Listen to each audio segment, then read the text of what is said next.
Assalamualaikum warahmatullahi wabarakatuh. Apa kabar? Kita ketemu lagi di hari Jumat ini, tanggal 29 Maret 2024. Ini hari penting ya, karena hari Jumat itu tentu saja hari yang utama dan kemudian sedang bulan Ramadan, dan hari ini juga hari libur nasional yang bahagia. Iya, betul sekali Mas Ersu. Jadi, mungkin semoga, pemirsa Audio Record dapat melaksanakan ibadah dengan sebaik-baiknya, begitu ya Mas Ersu. Dan, juga, para umat Kristiani begitu juga dapat melakukan ibadahnya dengan baik. Ya, kita masih terus berdiskusi ya, kita Ya. temani melaksanakan ibadah masing-masing dengan diskusi politik. Yes, oke. Dan seperti biasa, Anda berjumpa dalam program Off the Record, membaca berita di balik berita. Mhm. Masih terus bersama kami, saya Hersu Benarif. Dan saya Agi Beta, senang sekali menjumpai Anda dan beberapa peristiwa politik yang sudah kita siapkan tentunya masih berkaitan dengan peristiwa sidang di Mahkamah Konstitusi ya Mas Ersu. Ada Yes. juga tentang apa namanya kasus yang memprihatinkan yang dilakukan oleh seorang tokoh PSI. Ya, dan ini masih terus bergulir ya peristiwanya. Masih Akhirnya polisi bergulir. sekarang mulai buka suara soal itu, dan mereka mengakui bahwa prosesnya memang sudah berlangsung sejak bulan Januari ya, Mbak Agi ya, ya. Iya, bahkan sudah pernah dilaporkan bulan Desember tapi tidak Oh, diterima laporannya, baru kemudian dilaporkan kembali bulan Januari Mas Ersu. oh ya, ya, ya, ya, oke. Dan di lain selain soal itu, ini menarik karena ternyata PSI kemudian tetap ngotot, ini kelihatannya akan mengajukan Kaisang sebagai calon gubernur DKI. Sekarang malah mereka secara tegas menyebut DKI yang jadi sasaran itu ya. Nah, ini menarik karena seperti kita ketahui Mahkamah Konstitusi dan juga DPR juga akhirnya menyepakati bahwa dan serta KPU juga ya Mbak, Ya. menyepakati bahwa pilkada serentak itu akan dilaksanakan pada bulan November, bukan bulan September seperti diinginkan oleh Pak Jokowi. Artinya sebenarnya pada saat nanti Kaisang itu akan maju menjadi kepala daerah dan juga termasuk Bobi, Pak Jokowi sudah tidak lagi menjadi presiden. Dan tapi kan sebelumnya orang dekatnya Pak Jokowi lah, katakanlah Ketua Umum Projo yang sekarang jadi Menkominfo, Budi Ari Setiadi, yang menyatakan bahwa itu nggak betul kalau Kaisang dan istrinya Erina Gununo masing-masing akan maju pada pilkada, Erina di Sleman dan Kaisang di Jakarta gitu ya Mbak. Tapi perkembangan ini saya kira perkembangan terbaru ini. Kalau menggunakan istilah yang kemarin digunakan oleh Pak Yusril di Mahkamah Konstitusi, istilah fikihnya ada kaul kadim, ada kaul jadid. Jadi ada alasan lama dan alasan yang baru begitu. Jadi Baru. kalau yang baru ya PSI ya, sekira pernyataan yang terbaru ya, karena itu baru kan PSI menyatakan itu ya kemarin ya, menyatakannya Mbak Agi ya. Nah, Iya, betul. nah Mhm. di luar itu apalagi yang saya kira, nah ini menurut saya ini penting loh Mbak Agi. Kemarin rupanya Pak Sudrajat Djiwandono ini kakak iparnya Pak Prabowo ya, yang Iya. pernah jadi gubernur Bank Indonesia. Jadi seorang ekonom senior juga itu, ketika diwawancari oleh Rossi di Kompas TV, dia menyatakan dengan tegas bahwa makan siang gratis, program makan siang gratis dari Prabowo Gibran itu jauh lebih penting daripada IKN. Padahal kan ini kita tidak punya kemewahan untuk menjalankan dua-duanya begitu ya. Dan dia ketika ditanya lebih tegas apakah bagaimana pilihannya, ya kalau belum mampu jangan berarti jangan dulu bangun gitu. Padahal IKN-nya kan udah berjalan gitu ya Mbak. Dan ini saya kira dilema yang cukup menarik, dan Mhm. saya yakin memang seperti itu yang akan terjadi ya, karena pilihannya Pak Prabowo akan terus melanjutkan program Pak Jokowi yang nggak masuk akal, atau Mhm. dia harus memenuhi janjinya kepada publik, janji kampanyenya untuk makan siang gratis. Dan biayanya ini jauh lebih besar kalau makan siang gratis ya Mbak ya. 1 tahun makan siang gratis saja sama dengan biaya pembangunan satu ibu kota baru kan gitu ya Mbak. Iya ya, betul sekali Mas Yesus. Karena keduanya ini pasti akan menyita APBN gitu. APBN kita cuman berapa sih gitu. Terus kemudian pengumpulan dana dari pajak itu hanya berapa. Sementara makan siang gratis itu bisa 400 sampai 450 triliun begitu kan asumsinya untuk memberi makan sekitar 80 juta katanya dari anak-anak, balita, ibu hamil begitu dan sebagainya. Dan kemudian untuk IKN sendiri itu kan dananya sekitar 90 triliun ya Mas Hersu sembilan yang puluh enam triliun, sekitar 156 9, ya, 20%-nya kan begitu. ya 20%. Itu kalau ada investor asing masuk. Kan ini kan persoalannya nggak ada investor asing masuk, yang ada kan investor dalam negeri. Dan belakangan kita tahu sebenarnya itu juga omon-omon, karena itu barter dengan PSN kan, proyek strategis nasional kan gitu. Iya iya, betul sekali. Jadi, dan 90 triliun sekian itu sudah hampir habis kalau tidak salah nanti sesudah Pak Jokowi lengser, itu hanya tinggal, sekian belas triliun atau sekitar 20-an triliun begitu ya, Mas Heru. Jadi tidak banyak lagi itu yang tersisa. Ya, Yang ya. artinya sementara untuk biaya pemindahan ASN saja yang sekian ribu saja itu sudah berapa begitu Oh ya. iya, itu belum lagi, itu di luar pembangunan IKN ya Mbak ya, soal pemindahan Iya, segala macam. biaya.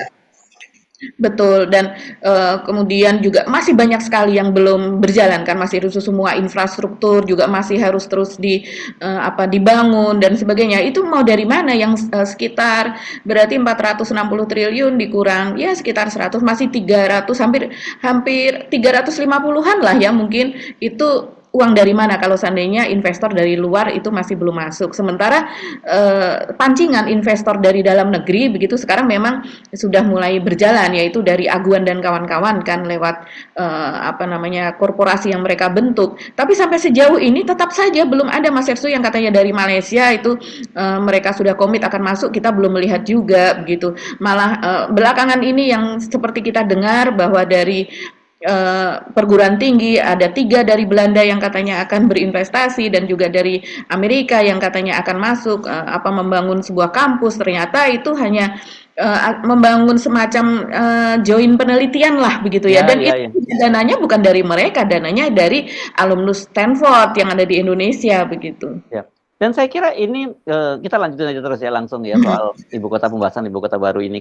ini kan mereka ini melakukan itu ya Mhm. ketika Pak Jokowi masih berkuasa dan jadi nanti kalau ketika Pak Jokowi nggak berkuasa dalam tanda petik ini kan mereka tidak perlu cari muka lagi lah kepada Pak Jokowi begitu ya dan Mhm. kita meyakini bahwa siapapun presidennya yang nanti akan terpilih katakanlah bahkan kalau toh misalnya Prabowo dan Gibran yang akan ditetapkan Mhm. jadi presiden dan wakil presiden itu rasanya mereka harus dihadapkan pada persoalan APBN yang tidak bisa Mhm. memadai. Kalau kalau nggak salah angkanya kan pendapatan kita saja sampai kalau itu kan sekitar 1.800 1.900 deh kita bulatin 900 ya. dari pajak dan non pajak. Mungkin Betul. nanti mulai tahun 2005 mulai ada PPN dinaikkan jadi 12% dan sebagainya mungkin saja itu akan naik. Tapi kalau kita lihat ekonomi kita yang sekarang ini terutama kelas menengah ke bawah itu semakin berat gitu kan kalau itu indikatornya dari tabungan yang besar itu kan tabungan 5 miliar ke atas yang membesar tapi kalau di bawah itu untuk kelas menengah makin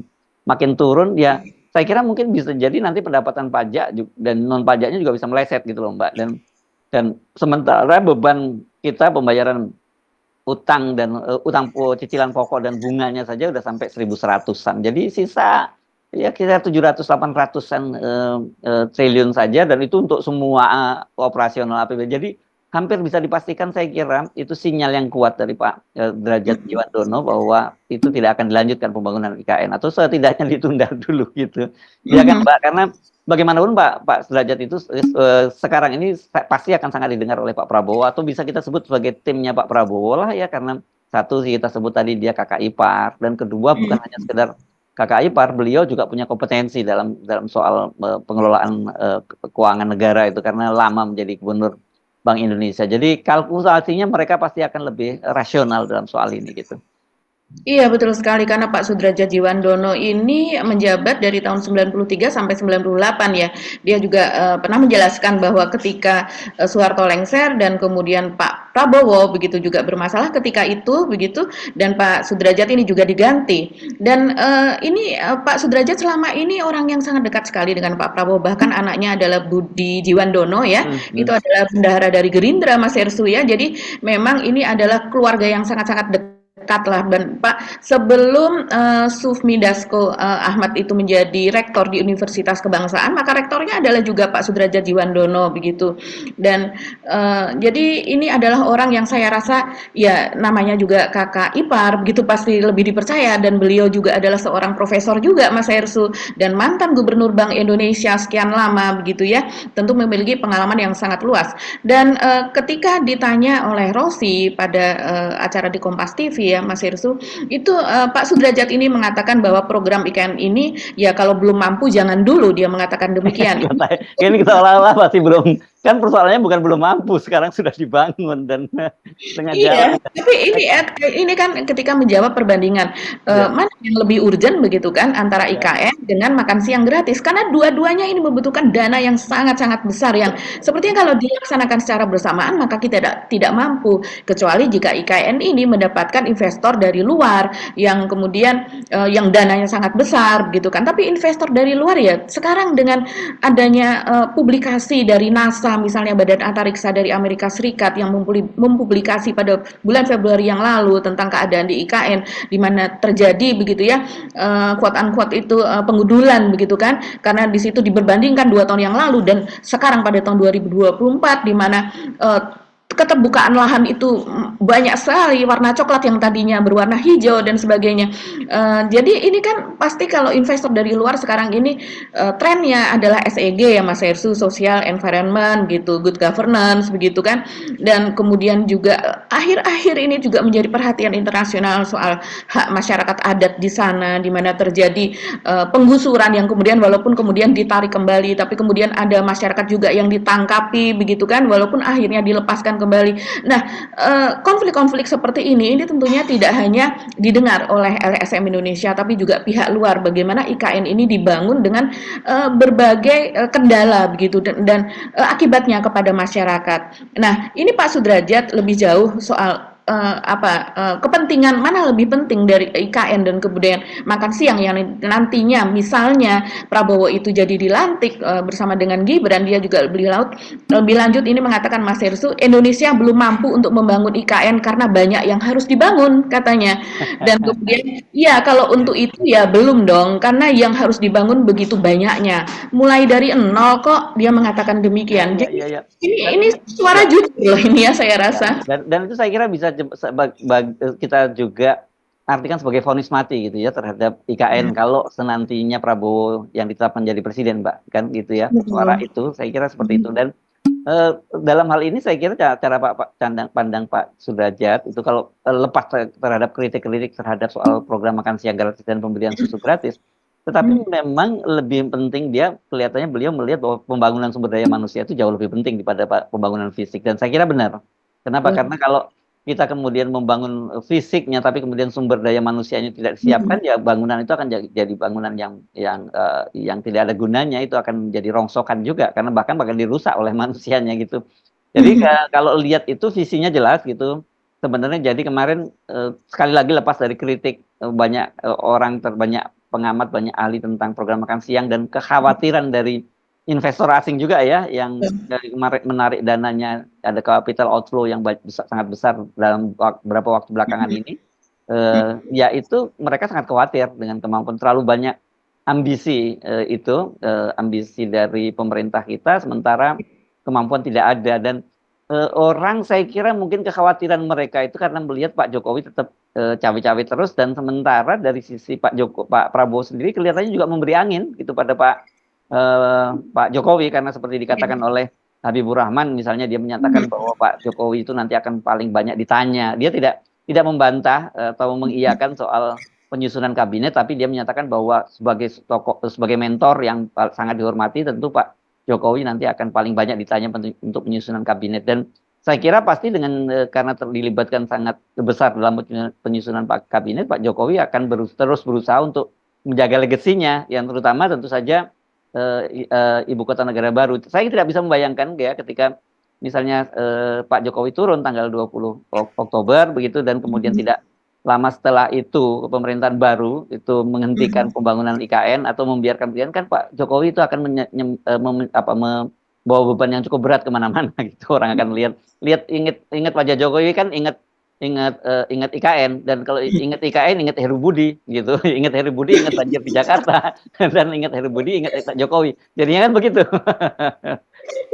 Iya, iya, masalahnya Mas Hersu ya, ini pemindahan memang tidak bisa serta-merta. Di sini posisi saya melihat posisi Pak Sudrajat ini tetap dia memakai baju akademisinya sebagai seorang ilmuwan gitu ya, sebagai seorang ekonom begitu kan. Jadi ini memang pandangannya saya lihat berbeda dengan pandangan Hasim Joyo Hadikusumo misalnya, yaitu adik sematawayangnya Pak Prabowo yang selalu mengendorse makan siang gratis ini. Jadi sebetulnya apa yang dikatakan oleh Pak Sudrajat bertentangan ya. Dan kalau menurut Pak Hasim Joyo Hadikusumo itu kan dia memang betul-betul menginginkan agar makan siang gratis ini menjadi jualannya Pak Prabowo dan kemudian menjadi yang di awal itu walaupun belum sepenuhnya 80 juta orang itu diberikan makan siang gratis, tapi setidaknya sekian persen gitu ya itu sudah mulai berjalan. Mungkin sekitar dana sekitar 100 triliun itu sudah mulai bisa dibelanjakan nantinya begitu dari APBN. Nah, kalau melihat hal ini tidak salah juga kalau para pengamat mengatakan ini kan cara pandangan dari seorang pengusaha bukan seorang ekonom yang di Ya, mana di balik makan siang gratis itu akan banyak sekali proyek kesempatan-kesempatan besar ya. yang besar, apalagi di situ ada selain makan siang juga ada susu yang di mana kita bukan penghasil susu, kita hanya menghasilkan susu sangat-sangat sedikit gitu yang artinya nanti ada kesempatan untuk impor susu ketika kita belum memiliki sapi perahnya dan kemudian belum bisa mengolah sendiri susu, memproduksi sendiri. Begitu juga nanti kesempatan untuk mengimpor sapinya, begitu kan membangun perusahaannya. Nah, itu siapa yang mengerjakan Ya. dan jadi banyak sekali kesempatan di situ itu di mata seorang pengusaha begitu. Ya, tapi tetap saja kan sebenarnya saling melengkapi pernyataan dari Pak Hasim dan Pak Sudrajat tadi Derajat. ya berkaitan dengan program makan siang. Jadi yang tetap akan jadi prioritas itu program makan siang bukan Makan siang, IKN. betul. Saya kira itu ya kalau dari meskipun cara pandangnya berbeda gitu. Yang satu cara pandang pebisnis yang melihat peluang ada peluang bisnis yang cukup besar di situ.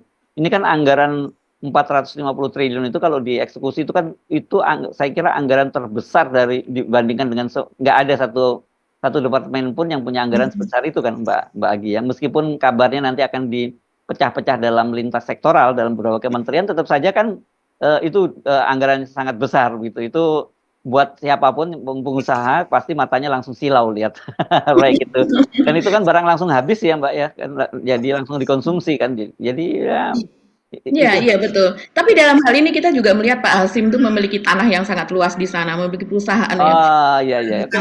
jadi ada kepentingannya juga. Tapi yang jelas begini Mas Hersu, pada bulan Juni katanya Pak Basuki Menteri PUPR itu kan sudah diminta Pak Prabowo untuk lebih dulu ke sana. Sebelum pada bulan Julinya begitu Pak Jokowi terus kemudian sudah pindah juga ke IKN Yang untuk minta Pak Prabowo atau Pak Jokowi? Pak Jokowi yang minta kan?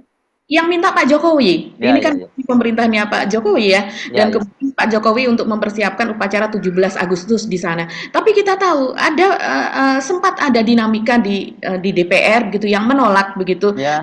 untuk DPR ini ikut pindah ke sana bahkan mengusulkan agar DKJ daerah khusus Jakarta itu diresmikan sebagai ibu kota legislatif atau Ya. legislatif gitu. Artinya nggak pindah dong dengan Artinya diresmikan DPR DPR. nggak pindah. Nah, itu pun ya Mas Ersu masih saya rasa walaupun sekarang sudah ditetapkan bahwa sudah diketok palu ya soal IKN dan rencana pemindahan, tapi ini dana untuk membangun gedung DPR kan belum ada sampai sekarang. Bahkan Ya ya. dikatakan Nah, pada lebih baik tahun didiemin aja. 2025 baru akan dibangun. Ya. Begitu 2025 dan kemungkinan sekitar 1 tahun dan 2026 artinya baru selesai dan mereka baru pindah itu kalau dananya ada. Ya. Jadi memang bisa jadi Pak Jokowi di sana sendirian begitu ya, mungkin dengan dibentuk Kodam atau apa begitu. Tapi legislatifnya masih sementara di sini begitu. Ya ya dan kan legislatif gampang nggak usah disetujui aja dulu dengan alasan yang sangat mulia kesannya bahwa karena anggaran kita masih sangat terbatas dan belum urgent gedung DPR dibangun di sana. Jadi sementara kita tidak sepakati dulu anggaran pembangunan DPR ini mereka tetap di Jakarta. Kan bisa dibikin seperti itu. Oke, tapi saya kira ini saya sih mencium bahwa ini semacam vonis mati untuk untuk IKN ya kalau yang menyatakan itu Pak Sudrajat Wirantono ya. Kita pindah ke topik yang mana Mbak? Kita ngomongin soal kaitannya dengan Gubernur DKI Jakarta atau yang mana dulu kaitannya? Kita mungkin ini Mas Hestu soal kejadian update begitu ya yang terjadi belakangan ini yaitu bergeraknya kembali ratusan guru besar, akademisi, tokoh masyarakat. Oh iya iya iya iya. Amicus Curiae itu ya yang jadi sahabat pengadilan itu ya yang di betul. Ya, oke itu menarik ya. Oke. Iya, jadi kemarin ini diwakili oleh Ubedillah Badrun, ini akademisi dari Universitas Negeri Jakarta dan juga Profesor Sulistiawati Herawati Irianto, itu guru besar dari Universitas Indonesia. Mereka ini mendatangi Mahkamah Konstitusi dan menyerahkan 8 dokumen, 8 bundel dokumen gitu yang nantinya akan dibagikan kepada 8 orang hakim konstitusi, begitu Mas Hersu, yang isinya itu adalah hasil kajian mereka, yaitu mereka mengajukan diri sebagai amicus curiae atau sahabat pengadilan begitu ya. Sebagai sahabat pengadilan artinya mereka ini ada di belakang para hakim Ya, konstitusi tersebut, ya, ya, ya, ya. meminta supaya jangan takut begitu ya, jangan takut, Ya, ya, ya. adil begitu. Ya, kita Jadi memang butuh ke support ini ya. Saya kira Mahkamah betul. Konstitusi butuh support dari publik, dan sebenarnya kemarin Majelis Kehormatan Mahkamah Konstitusi juga sudah membuat keputusan yang saya kira itu secara tidak langsung juga mensupport para hakim Mahkamah Konstitusi kan, Mbak Agi kan. Kemarin ada dua putusan penting, saya kira ada Ya. 3 kasus sebenarnya, tapi kita bagi dalam 2 putusan penting. Putusan pertama adalah kembali menghukum Anwar Usman dalam melanggar etik lagi. Ini berkaitan dengan dia mempersoalkan pencopotan dia sebagai ketua Mahkamah Konstitusi, dan juga dia dilarang terlibat dalam sengketa-sengketa, mengadili sengketa-sengketa pilkada, pileg dan pilpres yang diputuskan oleh Jimli Asidiki dan kawan-kawan pada waktu itu. Dan ini kan kaitannya dengan di PT UN Jakarta sebenarnya tanggal 16 Februari, seingat saya kalau tidak salah, kan PT UN itu sudah memberikan putusan celah yang dalam tanda petik memberikan angin pada Pak Anwar Usman karena meminta agar Mahkamah Konstitusi untuk sementara menghentikan proses penunjukan Soehartoyo sebagai ketua Mahkamah Konstitusi. Artinya itu kan peluang besar untuk Pak Anwar Usman untuk memenangkan itu lagi, dan sekarang memang Mahkamah Konstitusi tanggal 7 Maret kemarin sudah menyerahkan semacam memori banding begitu untuk putusan celah itu. Tapi dengan keputusan ini, saya kira sebenarnya ya peluang Pak Anwar Usman untuk kembali lagi menjadi ketua Mahkamah Konstitusi berat karena dia sudah 2 kali diberi sanksi etik gitu. Sementara 2 orang hakim Mahkamah Konstitusi lainnya, yakni Arief Hidayat dan Saldi Isra, yang tadinya ditarget untuk katanya dia terafiliasi dengan PDIP. Ya, ini akan terus mereka ini aman sekarang begitu, karena bisa bayangkan kalau kemudian kemarin itu katakanlah Majelis Kehormatan Mahkamah Konstitusi itu menyetujui atau sepakat kemudian memberi sanksi kepada Saldi Isra dan Arief Hidayat, kan itu berarti mereka tidak boleh terlibat dalam penanganan sengketa. Artinya tinggal dari 6 dari 8 tinggal 6. Dan kalau kemudian Pak ini memenangkan gugatan di Pengadilan Tata Usaha Negara, berarti akan menjadi 7 hakim di Mahkamah Konstitusinya, dan posisinya itu pasti akan kalah. Nah, kalau sekarang ini posisinya, makanya orang banyak menduga, memprediksi kemungkinan besar bisa saja Mahkamah Konstitusi sekarang ini bisa mengabulkan gugatan dari paslon 01 dan 03, tetapi mungkin saya menduga keras gitu kalau memang itu yang dikabulkan bukan diskualifikasi paslon 02, tapi diskualifikasi Gibran gitu. Artinya kalau ada pemilu ulang ya Pak paslon 02 tetap ikut, tetapi formasinya tidak lagi Pak Prabowo dengan Gibran, tapi dengan calon yang lain gitu. Tidak tahu, jangan-jangan Yusril atau siapa yang diminta, atau Erick Thohir gitu. Iya ya, kalau melihat yang kemarin pada bulan Oktober itu sudah membuat SKCK begitu Mas Irsu, tapi kan SKCK hanya berlaku berapa begitu, artinya itu ada nama Erick Thohir dan juga Yusril Issa Mahendra yang sudah membuat itu supaya bersiap-siap kalau sebenarnya diminta menjadi sudah siap. Saya kira Pak Yusril maupun Erick setuju banget itu kalau dilakukan langkah semacam itu. Itu sesuai dengan dokumen yang diberikan oleh para guru besar tersebut Mas Irsu. Jadi ini saya bacakan ya. Kesimpulannya ini menarik Mas Hersu, sesuai seperti yang dikatakan Mas Hersu tadi. Jadi mereka membahas pelanggaran etik hakim MK di putusan 90 nomor 90 tersebut. Mereka mencantumkan analisis tentang KPU yang melakukan kesalahan dalam memaknai putusan 90 tersebut. Dan kemudian mereka berpendapat kesalahan KPU itu menyebabkan penetapan pasangan Prabowo Subianto dan Gibran Rakabuming Raka perbuatan yang batal demi hukum atau null and void. Dan yang terakhir kalimatnya seperti ini, bahwa dengan tidak dipenuhinya persyaratan sebagai calon calon wakil presiden seharusnya menjadikan Mahkamah Konstitusi dengan segala kebijaksanaannya tidak ragu untuk menyatakan diskualifikasi calon wakil presiden pasangan calon nomor urut 2. Jadi ini memang bunyi kesimpulan amicus curiae tersebut sesuai, hanya menyebutkan untuk diskualifikasi pasangan calon nomor urut 2. Jadi cawapresnya saja tanpa menyebut nama capres. Dan kemudian kalau kita mendengarkan apa yang dikatakan oleh Hakim Soehartoyo, Mas Hersu, mengenai permintaan dari tim hukum 01 maupun 03, dari 01 kan ada 4 menteri, Mas Hersu, yang diminta untuk dihadirkan di Mahkamah Konstitusi, yaitu Ibu Risma, Menteri Sosial, Menteri Keuangan Ibu Sri Mulyani, dan juga Pak Zulkifli Hasan dan Pak Airlangga Hartarto begitu. Nah, sementara kalau dari 03 ada 3, yaitu Ibu Menkyu, Ibu Mensos, dan juga Pak Muhadjir Effendi. Dan kemudian pernyataan dari Pak Soehartoyo itu cukup menarik, Mas Hersu, karena dia mengatakan akan mempertimbangkan. Dan kemudian dia juga mengatakan bahwa kalau seandainya misalnya nanti pertimbangannya adalah mengabulkan mereka untuk hadir di persidangan Mahkamah Konstitusi, maka dari tim hukum nomor 1 maupun nomor 3 itu tidak memiliki hak untuk bertanya begitu kan.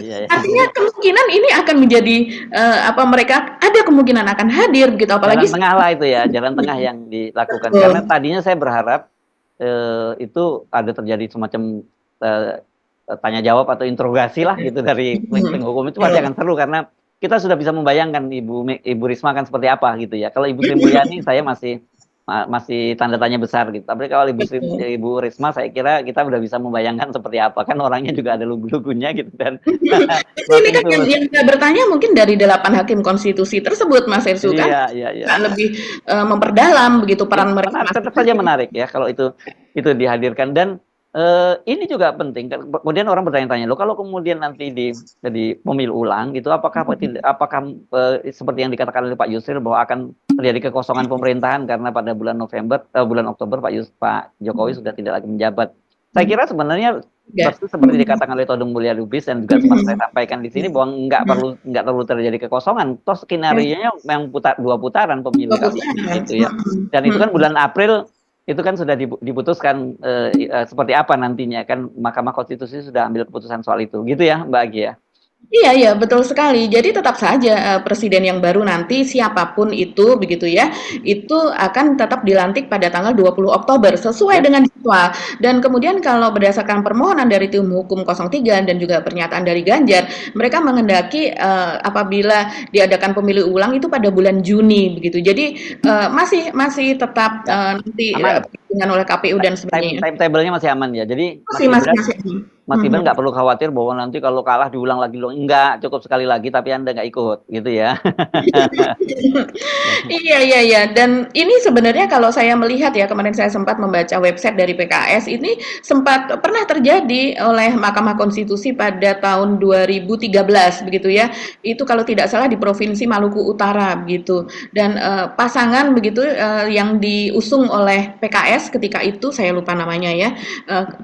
Itu kemudian kalah kan di situ, tapi ternyata banyak terjadi kecurangan sehingga kemudian dibawa ke Mahkamah Konstitusi dan kemudian diputuskan bahwa ada pemilu ulang, dan pemilu ulang itu terjadi ada di 8 kecamatan, dan akhirnya ternyata berbagai kecurangan itu dengan diganti, Mas Yesus, petugas-petugas PPKS-nya yang ada di kecamatan dan sebagainya itu diganti, terus kemudian ternyata akhirnya memenangkan begitu ya, dengan pemilu yang lebih jujur dan lebih adil dengan pengawasan ketat dari Bawaslu dan sebagainya, akhirnya bisa memenangkan. Jadi artinya memang sudah ada presiden, sudah ada pengalaman lah di mana yang menang itu bisa dibatalkan. Jadi memang pemilu itu saya kira akan bisa punya integritas ya kalau tanpa Gibran dan tanpa Jokowi. Itu satu paket yang saya kira memang yang tidak boleh lagi ikut dalam pemilu. Nah, persoalannya kita pindah sekarang ke pilkada karena Gibran kan PSI terutama, bukan Kaisang, bukan Gibran, Kaisang ya, kan PSI ngotot akan mencalonkan Gibran sebagai gubernur DKI Jakarta, dan alternatifnya kalau tidak Kaisang ya Grace Natali kan begitu ya. Betul. Saya sih kok nggak yakin ya kalau kemudian apalagi dengan situasi sekarang Pak Jokowi tidak lagi jadi presiden, kemudian mereka masih akan tetap maju menjadi kandidat, walaupun tadi off air Mbak Agi menyatakan bahwa kan Pak Jokowi masih punya waktu untuk berkampanye buat Mhm. Kaisang sampai bulan September seperti yang dilakukan Mhm. oleh Pak Jokowi ke Sumatera Utara kan beberapa waktu yang lalu kan Pak Jokowi juga sangat intensif untuk Betul. berusukan di mana di Sumatera Utara atau beberapa kabupaten tapi memang ada dampak-dampak ekses-ekses negatif ya di Mhm. Sumatera Utara salah satunya ketika ada seorang bapak meninggal dunia karena dia dilarang masuk ke masjid yang digunakan oleh Pak Jokowi untuk Jumatan kemudian ada ibu-ibu yang sebenarnya ingin menyampaikan aspirasinya pada Pak Jokowi tapi kemudian spanduknya dirampas oleh petugas gitu ya Mbak. Betul. Iya iya, betul sekali Mas Hersu. Jadi ya memang, kalau saya melihat sih masih ada kesempatan, kalau seandainya hubungan antara Pak Jokowi dengan Pak Prabowo itu baik-baik saja. Tapi saya Tapi kira Pak Prabowo tidak mau mempertaruhkan kredibilitasnya di awal periode dan kemudian mengotori tangannya itu mengotori pemerintahannya untuk kepentingan dinastinya Pak Jokowi. Aku yakin itu nggak mungkin dilakukan, Mbak sih. iya iya, bisa jadi juga demikian Mas Hersu. Karena kan ini yang namanya politik ini sangat dinamis, apalagi Pak Prabowo rencananya akan bertemu dengan Ibu Megawati. Dan Ya, ini dikatakan oleh Puan kemarin ketika ditanya oleh media, dia mengatakan apakah akan ada pertemuan, dia mengatakan insya Allah. Dan dia mengatakan itu ketika berada di sebelah dari Sufmi Dasko yang menjadi wakil ketua DPR ya, ketika itu kan. Dan Sufmi Dasko dan mengangguk-angguk, mengiyakan bahwa memang sudah ada rencana untuk pertemuan antara Ibu Mega dengan Pak Prabowo. Ini juga pernah beberapa hari yang lalu disinggung oleh Sekjen PDIP Hasto Kristianto ya yang dia mengatakan mungkin ya tidak ada bisa. masalah.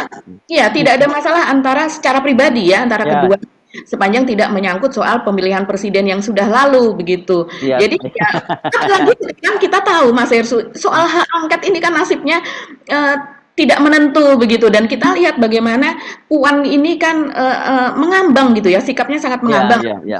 Dia mengatakan bahwa ya sampai sekarang belum ada pergerakan yang artinya dari PDIP belum ada pergerakan padahal dia sebagai inisiator awalnya Ya, begitu. ya. Saya kira kalau hak angket dalam penilaian saya sudah selesai ya. Itu sudah tutup buku lah dengan melihat Nasdem menyeberang, kemudian PDIP juga sikapnya ambigu. Mhm. Tanpa walaupun PDIP ya firm, tapi kalau tanpa Nasdem kan nggak mungkin untuk 50% persatu di Tidak parlemen. mungkin. Tapi Mhm. ini saya kira mungkin proposal yang menarik itu tadi itu proposalnya adalah pemilu ulang, tetapi bukan Prabowo yang didiskualifikasi, tetapi Gibran yang didiskualifikasi. Mhm. Saya kira itu bisa jadi jalan tengah, gitu kan? Kan saya kira saya menduga Mbak Puan sama Sufi sama Dasko kan bilang, bro kan kita nggak pernah ada masalah apa-apa kan yang dimasalahkan Pak Jokowi gitu kira-kira ya. Dan kalau itu dilakukan dan kemudian tidak ada keterlibatan dari aparat, Pak Jokowi tidak cawe-cawe, publik saya kira bisa menerima kok ya. Sekarang ini persoalannya kan karena kecurangan yang dilakukan oleh Pak Jokowi yang memaksakan anaknya untuk jadi wakil presiden itu yang berbahaya. Tetapi kalau tadi Anda menyatakan apakah kemudian hubungannya akan tetap baik gitu, tapi Mhm. begitu Pak Prabowo dilantik katakanlah seperti itu kalau dimenangkan oleh Mahkamah Konstitusi tidak ada pemilu ulang gitu Mbak Agi dan kemudian mereka memutuskan untuk tidak melanjutkan IKN ya itu langsung pecah kongsi Pak Pak Pak Sudah Jokowi pasti. Pak Iya. Prabowo. Saya kira Iya, itu ya Mbak Agi. ya, ya sudah pastilah kalau seandainya keputusan dari MK mendiskualifikasi Gibran, terus kemudian ada pemilu ulang, itu pasti IKN itu juga bagaimana nasibnya ya pasti akan tersendat-sendat juga begitu. Apalagi yang prioritas adalah makan siang gratis begitu. Ya, kita tunggu saja bagaimana nanti ini akan berkembang. Oke, Mhm. satu topik lagi Mbak, saya kira mesti Anda update itu soal PSI Mbak. Soal Iya. Ketua PSI Jawa Barat, Jakarta Barat yang kemarin sudah mengundurkan diri itu. Ada update-nya nggak ini Mbak Agi, perkembangan terbaru? Iya, Mas Hersu, ada update-nya dan sekarang ini sudah viral sekali pernyataan dari si korban, Mas Hersu, ini dalam Hmm. bentuk rekaman ya, bagaimana dia menceritakan kronologisnya Hmm. begitu, dan yang membuat orang marah, Mas Hersu, yang dan ini dimuat di banyak media adalah ternyata ruda paksa atau dugaan pemerkosaan tersebut itu terjadi ketika korban ini sedang menstruasi. Jadi ini betul-betul keji ya begitu kalau seandainya dia mengatakan ya ruda paksa sendiri perkosaan itu sendiri keji begitu tapi ketika apalagi ketika korban ini sedang head atau datang bulan itu jelas-jelas lebih keji lagi itu kalau saya tidak tahu ini apa agamanya gitu kalau dalam Islam itu sesuatu yang sangat dilarang yang melakukan hubungan apalagi itu hubungan suami istri saja dilarang, apalagi ini adalah sebuah kasus kekerasan seksual, pelecehan seksual begitu. Jadi ini betul-betul kalau saya lihat di media sosial membuat ini netizen marah besar, dan netizen ini adalah kalau saya melihat ya wakil dari masyarakat luas begitu Mas Hersu. Karena apa yang dilakukan ini memang betul-betul parah begitu ya, sebagai seorang petinggi dari sebuah partai, apalagi dia ketua begitu kan, ketua di DPC Jakarta Barat, di mana di DPC Jakarta Barat ini konstituen dari PSI itu sangat banyak sekali Ya. Mas Hersu. Jakarta Barat, Jakarta Utara, begitu yang dimenangi oleh yang lagi-lagi Grace begitu mendapatkan kemenangan besar di situ, suaranya sampai Ya. ratusan ribu begitu kan. Dan kita mungkin bisa lihat videonya nih Mas Hirsu. Sepi nggak ada orang, tapi begitu sampai sana nggak ada orang. Kejadiannya itu tanggal 29 November saya disuruh datang untuk ke Kopdarwil, dan kejadiannya ini untuk dijadikan buzzer saya tanggal 4 Desember 2020. Itu di tanggal 5 Desember di rumahnya Norman Jalan Jeruk Bali 1. Dia mengarahkan saya untuk keluar dari DPD. Jadi saya diarahkan di tempat lain. Saya di blok di Indomaret dengan alasan suruh cari makan dulu karena ada makanan rekomendasi yang enak yang dia tahu. Tapi pas sampai sana saya dijemput sama pelaku, bukan balik ke DPD untuk urusan pekerjaan, saya malah dibawa kabur ke rumahnya. Saya udah berusaha berkali-kali, saya berusaha untuk pulang. Saya minta tolong, jangan.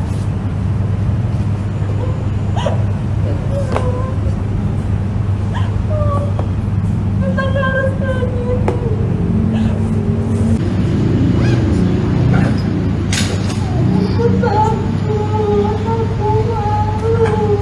Ya ini memang tapi apapun ya dalam kondisi dia tidak menstruasi ataupun menstruasi tentu saja perilakunya tidak layak, apalagi dilakukan itu ya saya kira wajar kalau kemudian banyak sekali orang yang marah ya kalau menyaksikan video ini gitu. Saya kira ini penting polisi untuk segera menindaklanjuti ya, jangan menggantung-gantung lagi ya Mbak Agi, karena nanti malah kemudian orang curiga ada apa nih kepolisian kok masih terkesan melindungi kan, jangan sampai muncul persepsi publik semacam itu kan. Iya ya, apalagi ini kemudian kan sempat si korban ini diintimidasi, diancam, disuruh menandatangani surat pernyataan bahwa hal itu tidak pernah terjadi, dan kemudian dia menjadi histeris, berteriak kepada dan sebagainya. Dan juga ada pernyataan dari kuasa hukum Mas Hersu yang mengatakan sebetulnya masih ada orang lain lagi begitu. Dan ini dia mendapatkan informasi malah dari kader PSI, dari orang internal PSI sendiri yang mengatakan bahwa si pelaku ini juga melakukan kepada korban lainnya, tapi dia tidak berani speak up, tidak berani berkata, mengungkap gitu ya.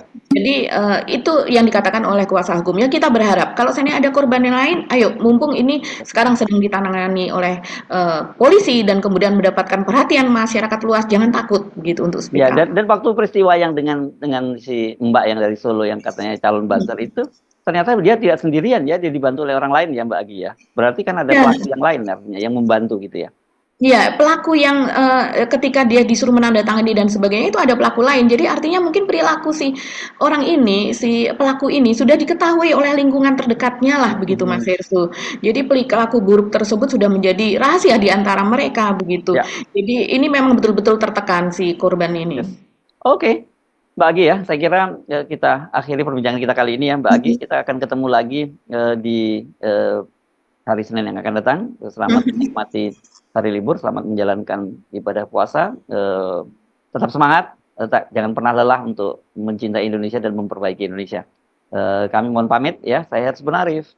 Dan saya Agi Beta, terima kasih atas perhatian Anda. Tetap salam 0%. Wassalamualaikum warahmatullahi wabarakatuh. Waalaikumsalam warahmatullahi wabarakatuh.